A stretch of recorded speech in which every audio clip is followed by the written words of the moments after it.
Hello friends, जैसा कि आप सभी को पता है रेलवे एएलपी भर्ती 2025 का ऑफिशियल नोटिफिकेशन आ चुका है। और जब से ऑफिशियल नोटिफिकेशन आया है तब से अभ्यर्थियों के मन में एक दो तरह के नहीं बल्कि कई तरह के सवाल आ रहे हैं। तो फाइनली रेलवे ने खुद आगे आकर के आप सभी अभ्यर्थियों के हर एक सवाल का जवाब दिया है।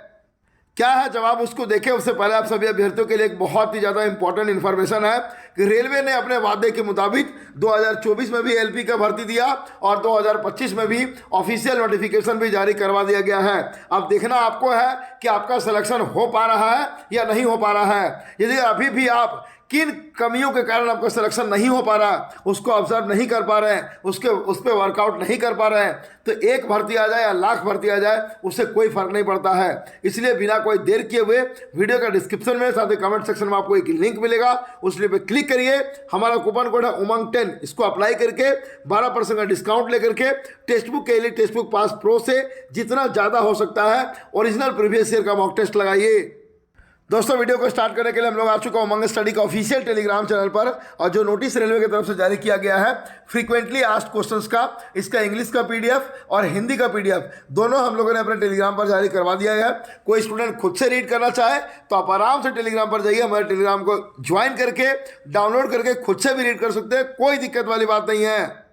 तो हम लोग यहाँ पे हिंदी वाला पीडीएफ को ही देखेंगे ताकि आप सभी अभ्यर्थियों के लिए समझने में आसानी हो। यहाँ पे देखिएगा सीएल नंबर 1/2025 एएलपी प्रायः पूछे जाने वाले प्रश्न यानी कि फ्रीक्वेंटली आस्क्ड क्वेश्चन।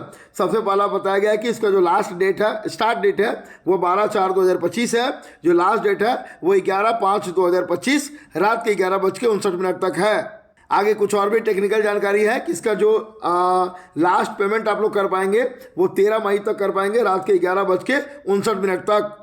उसके अलावा जो संशोधन होगा वो आप लोग कर पाएंगे, उसका डेट क्या होगा आप लोगों का 14 मई 2025 से लेकर के 23 मई 2025 तक कर पाएंगे। और उसमें आप लोग क्या क्या नहीं बदल पाएंगे, तो जब आप लोग अकाउंट क्रिएट कर रहे होंगे उसमें जो भी डिटेल डाले होंगे जैसे कि ईमेल आईडी, मोबाइल नंबर, उसके अलावा और भी जो डिटेल डालेंगे, नाम हो गया, पापा का नाम हो गया, मम्मी का नाम हो गया, डेट ऑफ बर्थ हो गया, जेंडर हो गया, नेशनलिटी हो गया, मैट्रिकुलेशन रोल नंबर हो गया, मैट्रिकुलेशन प्रमाण पत्र का सीरियल नंबर हो गया, मैट्रिकुलेशन प्रमाण पत्र का डेट हो गया, ईमेल आईडी हो गया, मोबाइल नंबर हो गया, आधार का ई-केवाईसी डिटेल हो गया, ये सारा डिटेल आप लोग चेंज नहीं कर पाएंगे। इसके अलावा चीज़ें चेंज कर पाएंगे लेकिन उसके लिए भी आप लोग को 250 रुपये नॉन रिफंडेबल जमा करना होगा। इसलिए पूरा प्रयास करिएगा कि फॉर्म को बहुत ही सावधानी से भरिएगा ताकि फॉर्म भरने में ही आपसे किसी प्रकार का कोई मिस्टेक ना हो।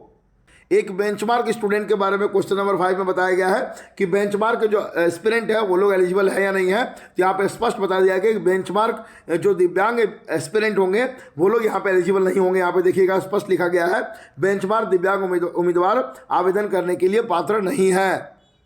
यहाँ पे देखिएगा सबसे ज़्यादा इंपॉर्टेंट सवाल है क्वेश्चन नंबर 6 में, आवेदन करने के लिए योग्य आयु क्या है, एज क्राइटेरिया को लेकर के, क्योंकि बहुत बड़ी संख्या में एस्पिरेंट्स का मांग है कि सर जिस प्रकार से 2024 का एएलपी का भर्ती में उम्र में 3 साल का छूट मिला था उस प्रकार से 2025 में भी एएलपी का भर्ती में उम्र में 3 साल का छूट मिलना चाहिए, परंतु यहाँ पे रेलवे की तरफ से कोई राहत नहीं दिया गया है। यहाँ पे जवाब में भी दिया गया है कि जो आप लोग का ऑफिशियल नोटिफिकेशन नंबर है 5.0, 5.1 और 5.2 का संदर्भ देखने के लिए कहा गया है जहां पर की उम्र में छूट नहीं दी गई है। उसके अलावा देखेंगे यहाँ पे तो आयु गणना के लिए महत्वपूर्ण तिथि क्या है, तो उसका इंपॉर्टेंट क्रूशियल डेट जो रखा गया है वो 1 जुलाई 2025 का रखा गया है। उसके अलावा यहाँ पे देखेंगे तो एजुकेशनल क्वालिफिकेशन के लिए जो आप लोगों का एनेक्स्चर है, एनेक्स्चर को देखने के लिए कहा गया है। ठीक है, क्वेश्चन नंबर 9, ऑनलाइन आवेदन की अंतिम तिथि के पश्चात मेरे अंतिम परिणाम आने की उम्मीद है, तो क्या मुझे आवेदन करना चाहिए या नहीं करना चाहिए। तो उस केस में आपको बिल्कुल भी आवेदन करने से मना किया गया है। यदि अगर आपका रिजल्ट एप्लीकेशन का लास्ट डेट के बाद आने वाला है तो उस केस में आपको आवेदन करने के लिए नहीं कहा गया है। उसके अलावा यहाँ पे देखेंगे तो बहुत सारे क्वेश्चंस हैं, तो मैं सभी स्टूडेंट से रिक्वेस्ट करूंगा कि कृपया आप लोग, टोटल ये 15 पेज का पीडीएफ है, आप लोग हमारे टेलीग्राम पर जाइए, इसको डाउनलोड करिए और हिंदी में आसानी से आप लोग समझ जाएंगे। इसको कंप्लीट रीड आउट करिए तभी आप लोग ऑनलाइन फॉर्म को अप्लाई करिएगा। सबसे अच्छी बात क्या है कि यहाँ पे आप लोगों को एक फ़ोन नंबर भी दे दिया गया है, या किसी प्रकार की कोई भी परेशानी होती है तो इस पर आप लोग ईमेल करिएगा rrb.help@csc.gov.in। यहाँ पे दो मोबाइल नंबर दिया गया है 9592001188 और एक है 017256533333।